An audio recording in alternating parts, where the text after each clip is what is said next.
Naquinha, fica aqui porque a gente vai falar de mais coisas que te interessam, tá? Que é a acordo Mercosul-União Europeia. Você vai ter que explicar. Você estava pensando em ir embora? Produzir o mercado ou o prime time? Às vezes eu penso nisso. Não vai. Vai ficar aqui. Tô pedindo, sabe por quê? Lula disse que, olha, precisa ajustar, senão o acordo Mercosul e União Europeia não vai sair.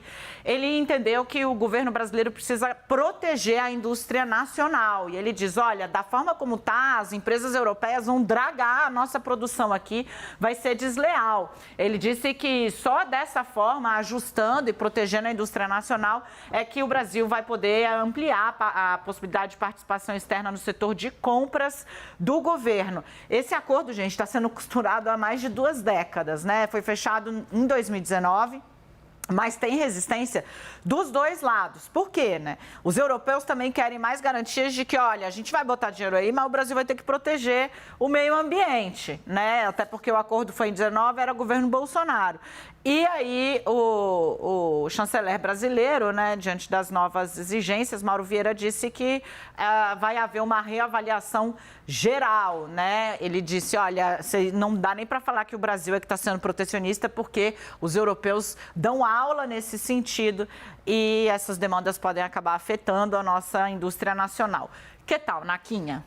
A gente estava diante de 2 governos, agora o governo Lula, antes o governo Bolsonaro, e os 2 governos encontravam algum argumento de maneira, às vezes, voluntária, às vezes involuntária, para não avançar nesse tema, que me parece absolutamente importante e seria muito bom para a economia brasileira ter uma área de livre comércio com a União Europeia. No caso do governo Bolsonaro, o grande problema era a política ambiental do então governo Bolsonaro, que era um impeditivo, um argumento contra o avanço dessas conversas e que era usado pelos europeus, que também são protecionistas em algumas áreas, em alguns países. Agora que o governo brasileiro mudou a política ambiental, mais alinhada ao que querem os europeus, aí passa a ser o próprio governo brasileiro que encontra argumentos protecionistas para não avançar nessa história. O presidente Lula tem batido muito na tecla das compras governamentais. Ele não quer abrir o mercado brasileiro de compras governamentais. Quando o governo brasileiro vai fazer uma licitação para comprar caneta,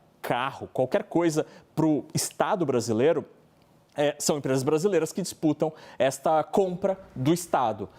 A União Europeia queria abrir este mercado, inclusive para os europeus, e aparentemente este é um item que o presidente Lula não quer abrir mão de jeito nenhum. Seria bom se a gente tivesse um acordo de livre comércio com a União Europeia para que a gente tivesse condições mais abertas e uma competição com um grupo que de fato, está ali na ponta, na vanguarda da indústria, por exemplo. As nossas condições não são comparáveis? Não são, porque a nossa indústria não está tão competitiva, mas seria o momento de ganhar competitividade, por exemplo, com a reforma tributária. Então, acho que o governo poderia ser um pouco mais aberto a essa hipótese, com algum calendário, alguma coisa de gradação, algum calendário gradativo, de abertura gradativa, mas não dá para fechar essa porta que, por 2 décadas, o governo brasileiro tentou abrir. Vamos ouvi-lo. Vem para cá, Lorival Santana, para explicar se faz sentido, né? O Nakagawa falou,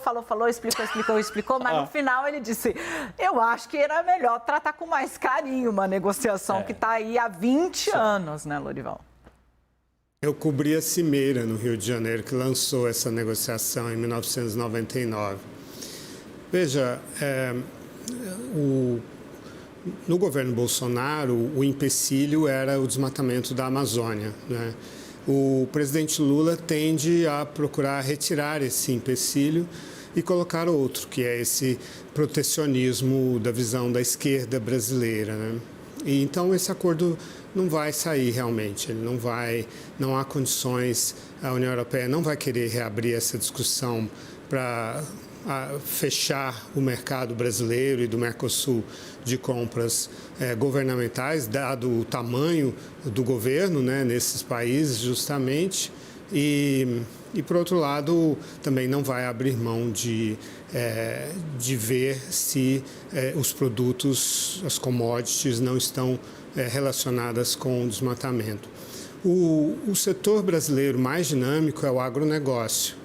E ele é dinâmico porque o então presidente Collor, no início dos anos 90, abriu de forma abrupta né? O mercado agrícola brasileiro foi sangrento, é darwinista, é feio de assistir, é triste, mas os sobreviventes ganham enorme competitividade e é isso que segura e puxa a economia brasileira hoje. É verdade que as condições não são as mesmas, o ambiente de negócios é desfavorável, mas a própria competitividade, como o Nakagawa sugeriu, ela acaba servindo como incentivo para a sociedade brasileira, o Congresso Nacional, todas as forças, todos os stakeholders, os atores, andarem e fazerem as mudanças que são necessárias. Com o protecionismo não há esse incentivo e o Brasil vai continuar patinando. Queridos, que luxo, hein? Que luxo essa tela de milhões aqui, né?